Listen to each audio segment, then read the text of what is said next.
Bizde демократиялы деп жана айтып кетпедим бе? Өлкө деп. Эгерде ушунун принциптерине карасак, бул жагынан биз ар кандай адамдардын иштеген иштерине, жасаган нерселерине биз ошондой толеранттуу мамиле кылышыбыз керек да, бир жагынан алгандачы. Бир жагынан алганда. Бирок экинчи жагын алганда биз биринчиден бул жерде басымдуу көпчүлүк элибиз 80%-тен ашыгы мусулман калкпыз. Туурабы? Андан башка бизде ошол эле Конституцияда салт, үрп адаттар, салттарыбыз бардыгы мындай колго алынат деген да жазуу бар да. Эгерде ушул тарапты алып келгенде бул туура болбой калды. Себеп дегенде биздин салтыбызга, үрп адатыбызга жараша эч качан бирөөнү басмырлап, көрсөтүп, же чечинип алып көрсөткөн эмес. Бул жагынан караганда өтө туура эмес болуп калды да. Ушул маселенин тегерегинде жанагы Маданият жана маалымат министрлиги кызматтагы айымды иштен алып салды да. Ушуну да туура эмес болду деп атат. Сиздин көз карашыңыз кандай? Мен Жан Карачеваны жакшы билем. Ал өкмөт иштеген, вице-премьер болуп, кызматтарда иштеген абдан мындай тажрыйбалуу, билимдүү биздин айымдарыбыздын бири да.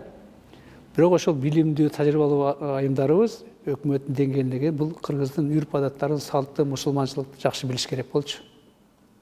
Маданият министрлиги кайсы? Азыр. Эми Маданият министрлиги күнүгө эле бара бербейт да. Жок.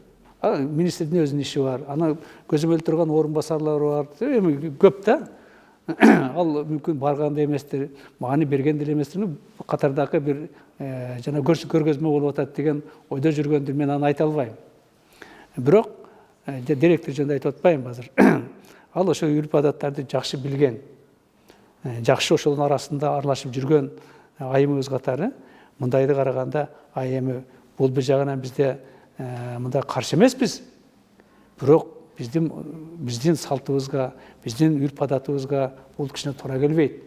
Анан да бир жерде өтө жаман нерсе, жана карындарды жууп аткандарды көрүп, как будто маскаралагандай көрсөтүп атышпайбы? Буларчы мына аялдар ушундай жаман нерселерди иштейт дегендей көрсөткөнү, бул өтө туура эмес да. Аны кордук катары. Ошону айтып атпаймынбы? Кордук катары мына кыргыздар ушундай кордойт экен деп. Айнан ону илгертен бери эркектерибиз ошолорду соет, атып келет, текелерди, жаныбарларды, аялдарыбыз ошону таярлайт. Бул эми анан ким таярлайт? Мындай карагандачы. Бирок бул кордук эмес да. Бул кордук эмес да. Бул кайтып биздин аялдарды басмырлап, жамандаган сөз болуп кетип атпайбы? Мына ушундай сасык нерселерди жууйт экен, булардын аялдары деп бүткүл дүйнөгө көрсөткөн, менин оюмча, бул өтө туура эмес. Себептен илгертен бери жууган, жууйт, мынан кийин да жууйт. Ол эч ким аны токтото албайт. Себеп дегенде, ана ким жууш керек? Мындай карагандачы. Эркектер ошолорду алып келип эметип атса, да эми техника чыгат, жаңы башка ыкмалар чыгышы ыктымал, ошолор аркылуу азыр кетип атпайбы бизде эле. Мурун мына сенин кийимдериңи келинчең жууч эле да колу менен, туурабы? Колу менен жууч эле. Бүгүн эч ким колу менен жуубайт да. Илгери вообще ошол жанакы тазикте болгон эмес да. Суунун жегине барып таштарга ургулатып жууп жүрүшчү. Аны эркектер жууган эмес да. Аны бүткүл дүйнөнүн аялдары жууп жүргөн. Ошол эле Европа, ошол эле феминизмдерди мынандай ыйык тутуп ушундай деген ошол өлкөлөр деле жууп жүрүшпөдү эле өздөрүн. Анда эмне аларды айтышпайт.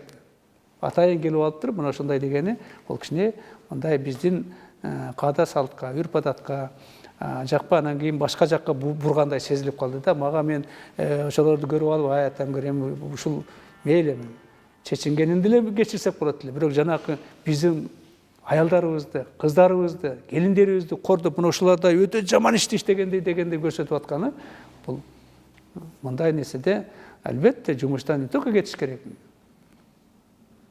Башкача ыкмаларды колдонсо болот эле да, жоопкерчиликтерин караттырып туруп.